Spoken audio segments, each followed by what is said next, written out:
Bonjour, bienvenue dans la série sur les échecs. Donc nous allons voir une autre partie d'exemple de la partie espagnole, qui est une partie qui a été jouée entre Karpov et Korchnoi à Baggio. À l'époque, le champion du monde, Bobby Fischer, n'avait décidé de ne pas défendre son titre. Et donc, ce sont d'autres candidats, évidemment, qui se sont battus pour le titre. Et cette partie faisait partie d'un tournoi qui comptait pour le championnat du monde, qui a été gagné par Karpov.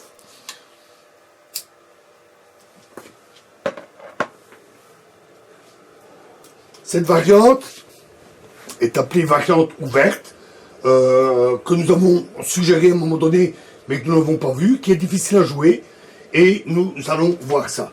Donc, E4, E5, bien sûr, cheval C3, cheval F3, pardon, cheval C6, fou B5, la partie espagnole, A6, fou A4,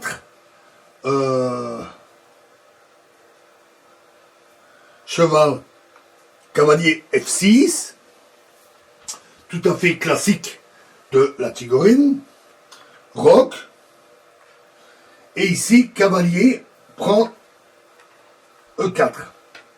Ce pion très tentant. En fait, il ne s'agit pas du tout d'un gambit. Le pion peut facilement être récupéré. Ce coup est souvent déconseillé aux débutants, parce qu'en fait, il n'est pas facile à jouer. Il offre une partie très agressive et qui peut être nettement avantageuse pour les blancs. Donc ici, les blancs jouent dame et 2.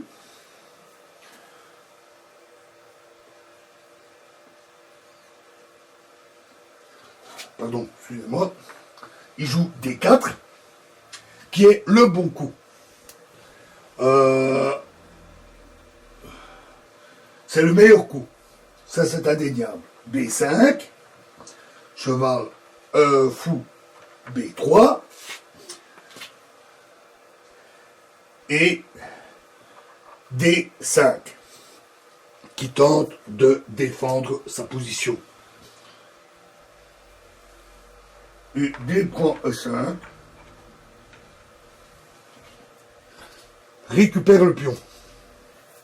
En général, avoir des pièces alignées sur la colonne du roi n'est jamais tout à fait sans risque.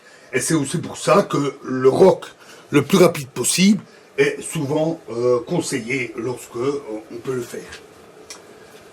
Et ici, on va voir que ça ne sera pas le cas.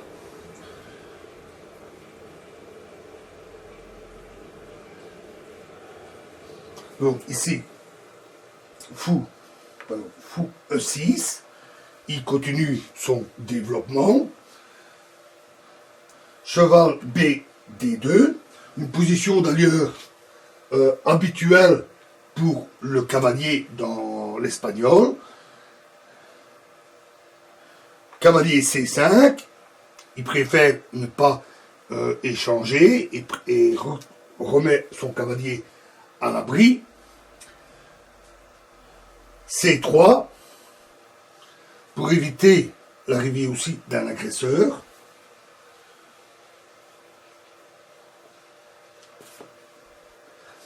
G6. Alors, avancer ce pion, c'est presque toujours, sauf si vraiment on y est contraint pour des raisons tactiques ou de défense ou autre, sinon c'est presque toujours pour mettre le fou en fianchetto, dans la diagonale, parce que sinon c'est une perte de temps, et en plus ça affaiblit les pions qui normalement protègent le roi lors du roc. Donc on n'avance pas G6 sans raison.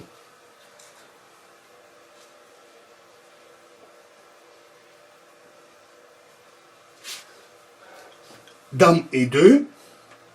Alors là, les blancs ont un avantage de développement, et donc ils en profitent simplement pour mieux se positionner, ce qui est plutôt classique. Fou G7, il se met en fianchetto. Et ici, les blancs ont joué cavalier D4. Attaque le cavalier, très agressif, très bon coup.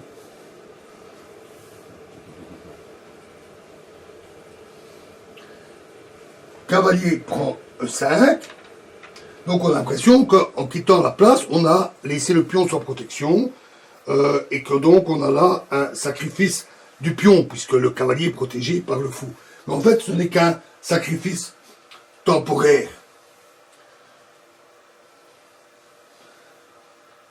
F4. Cavalier C4. F5. Il profite de la structure affaiblie des pièces là-bas pour avancer son pion. G prend F5. Là, Korchnoi a abandonné définitivement l'idée du roc. En prenant le pion, là, il détruit complètement la structure de pion de ce côté-là. Le roi ne serait plus du tout à l'abri en roquant. Et c'est dommage parce que le roc est important en soi, et en particulier dans l'espagnol, la partie espagnole, dans la plupart des variantes, le roc s'avère vraiment indispensable. Mais ici, il est obligé d'abandonner. Ses coups d'ouverture n'ont pas été assez précis.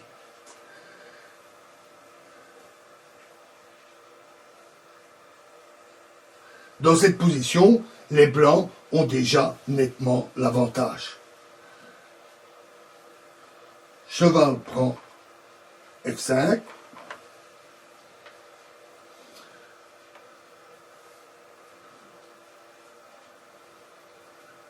Tour G8, ce qui montre bien qu'il a abandonné le roc. Il positionne sa tour sur la colonne qui est maintenant ouverte, mais de fait, il abandonne l'idée de roquer.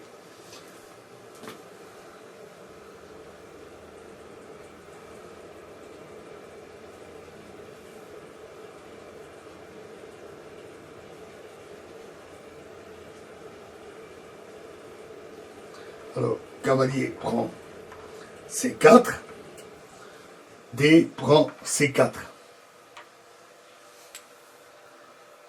Fou C2, c'est le fou qui bien sûr maintenant était menacé par le pion. Cavalier D3.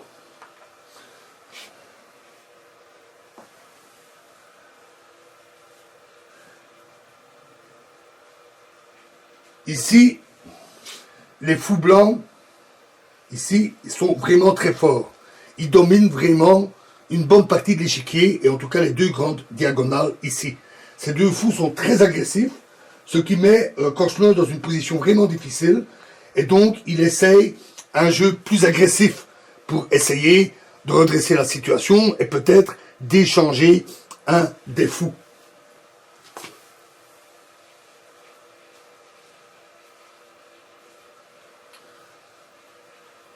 Fou H6, très agressif aussi. Fou F8, le prendre serait pas bon, le cavalier vient là, menace la tour, c'est vraiment une position catastrophique.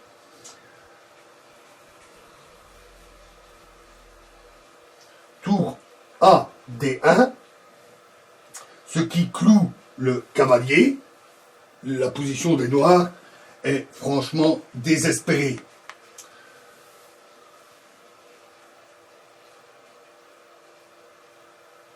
Dame D5 continue à essayer d'attaquer, d'agresser, notamment le cavalier ici. Fou prend D3, fait un échange qui a aussi l'avantage de protéger le cavalier.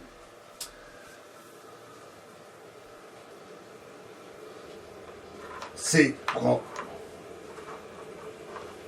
D3.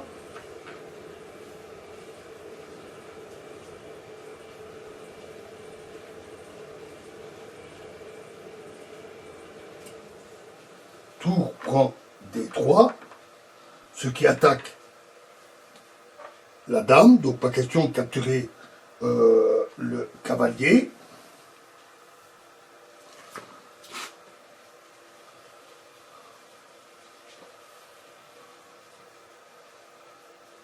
Donc dame C6, obligé de reculer, il n'a pas le choix. Fou prend F8.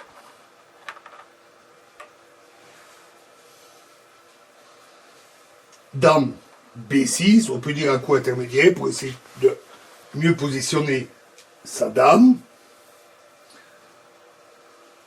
Roi H1, et ici, le roi prend F8. Ce qui cette fois a l'avantage d'un peu mieux protéger son roi.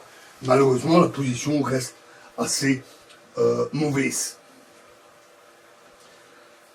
Dame F3 protège le cavalier et continue, profite de sa position avantageuse. Tour E8, les noirs essayent de ramener leur force. Cheval, cavalier H6, maintenant que le fou n'est plus là, voilà, le cavalier va là pour attaquer la tour. Ici, ils n'ont pas trop le choix, tour G7, la position est vraiment devenue catastrophique. Et là, les noirs jouent tour D7, un coup très fort. Une tour qui arrive à bien se positionner dans de bonnes conditions est souvent dans une position ainsi très forte. Ici, il semble que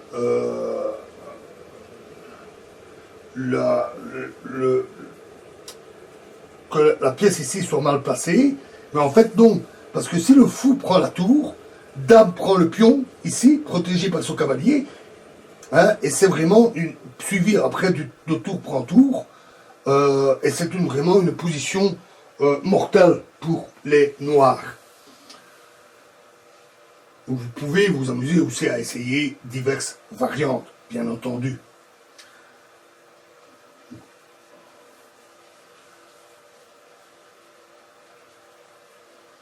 Donc, tour B8.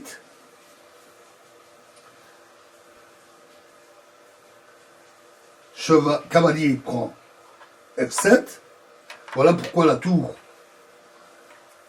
est bien placée. Elle permet vraiment d'attaquer la 7e rangée et les pièces adverses. Tour prend D7. Ah pardon, c'était tour. Ah non, pardon. Maintenant, fou prend D7. Il dit ok, maintenant je peux y aller. Je peux prendre la pièce. Mais cavalier D8, échec. Et ici, les noirs ont abandonné. Ils ne peuvent plus rien faire parce que sur roi G8, c'est tout simplement dame F8, échec et mat. Donc une partie très instructive où Cornouaille a opté pour une ouverture assez difficile, assez risquée, mais où ses coups ont été fort imprécis et cela a conduit à une véritable marée de l'attaque blanche. Voilà, alors dans la prochaine vidéo, nous quittons la partie espagnole, nous allons étudier la défense aléquine. Je vous remercie.